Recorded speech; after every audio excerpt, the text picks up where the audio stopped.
আসসালামু আলাইকুম, কেমন আছেন সবাই? তৌফিকেস ওয়ার্ল্ডে সবাইকে স্বাগত। তালের মৌসুম চলছে, তাই তালের রস দিয়ে দারুণ মজার একটা পিঠা রেসিপি নিয়ে আজকে চলে আসছি। এখানে আগে থেকে কিছু তাল জাল করা আছে, সাথে চিনি দুধ মিশানো।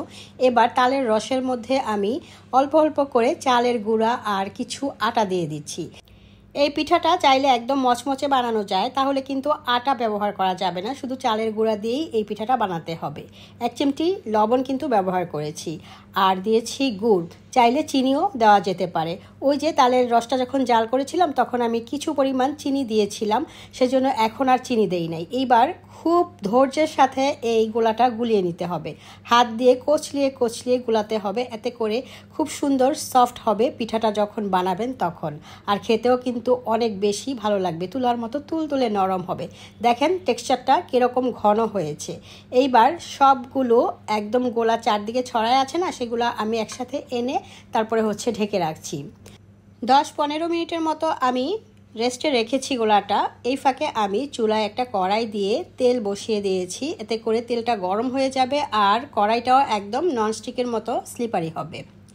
15 মিনিট পর আমি ঢাকনা তুলে অল্প কিছু পানি ব্যবহার করেছি, এতে করে গোলাটা খুব সুন্দর একটা টেক্সচার আসবে। অনেকক্ষণ আমি রেখে দিয়েছিলাম না, কিছুটা ঘন হয়ে গিয়েছিল, সেজন্য একটু পানি দিয়েছি। অবশ্যই টেক্সচারটা কতটা ঘন পাতলা হবে সেটা কিন্তু বুঝে শুনেই পানিটা দিতে হবে, হুট করে পানি দেওয়া চলবে না। তো আমি এবার আলহামদুলিল্লাহ বলে পিঠা বানানো শুরু করেছি। সাধারণত এই পিঠাগুলা যখন বানানো শুরু করা হয়, প্রথম 2-1টা পিঠা তেমন একটা ফুলকো হয় না, দেন আস্তে আস্তে কিন্তু সুন্দর ফুলকো হয়। তো দেখেন আমার পিঠাটা কেমন হয়েছে, আলহামদুলিল্লাহ ভালোই কিন্তু হয়েছে। গরম তেল পিঠার উপরে এভাবে ছিটিয়ে দিতে হবে, এতে করে দেখা যায় অল্প অল্প করে ফুলে। তো দেখেন আমার পিঠাটা কত সুন্দর কালার হয়েছে, আলহামদুলিল্লাহ দেখতে অনেক বেশি সুন্দর হয়েছে আর এত বেশি সফট ছিল এই পিঠা। আর বেসিক্যালি আমি এই তেলের পিঠা আর কি, তেল দিয়ে ভাজে পিঠাগুলো না, সেই পিঠাগুলো এত বেশি পছন্দ করি, আমি এক বসায় 14-15টা খেয়ে ফেলতে পারি।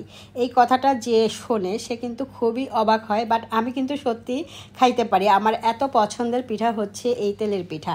যাই হোক, তেলের পিঠা তেল ছাড়া শুধু গুড় চিনি দিয়েও কিন্তু বানানো যায়, আবার চিনির শিরা গুড়ের শিরাও কিন্তু ডুবিয়ে খাওয়া যায়। এক একজনের এক একটা পছন্দ। আমি এক এক করে সবগুলা পিঠা বানিয়ে নিচ্ছি। এই পর্যন্ত যারা ভিডিওটি দেখেছেন, যদি আমার এই তালের পিঠার রেসিপি ভালো লাগে তাহলে লাইক দিবেন। পেজ থেকে এবং ইউটিউব চ্যানেল থেকে যারা দেখছেন তারা ফলো দেবেন এবং সাবস্ক্রাইব করে পাশে থাকবেন। অলরেডি যারা এই কাজগুলো করে দিয়েছেন তাদেরকে অসংখ্য ধন্যবাদ। দেখতেই পাচ্ছেন কতটা সফট হয়েছে আর এত মজা, মুখে দেওয়ার সাথে সাথেই কিন্তু মিলিয়ে যায়। আমার কাছে তালের মৌসুমে তালের এই পিঠাটাই সবচেয়ে বেশি ভালো লাগে, এছাড়া অন্যান্য পিঠাও আমি বানাই থাকি। মোট কথা আমি পিঠা খেতে অনেক পছন্দ করি, তাই বিভিন্ন ধরনের পিঠাই আমি প্রায় সময় তৈরি করি। তো যাই হোক, আমার এই তালের পিঠার রেসিপি কেমন ছিল অবশ্যই কমেন্ট করে জানাবেন এবং এই তালের মৌসুমে এভাবে খেয়ে দেখবেন, অনেক ভালো লাগবে।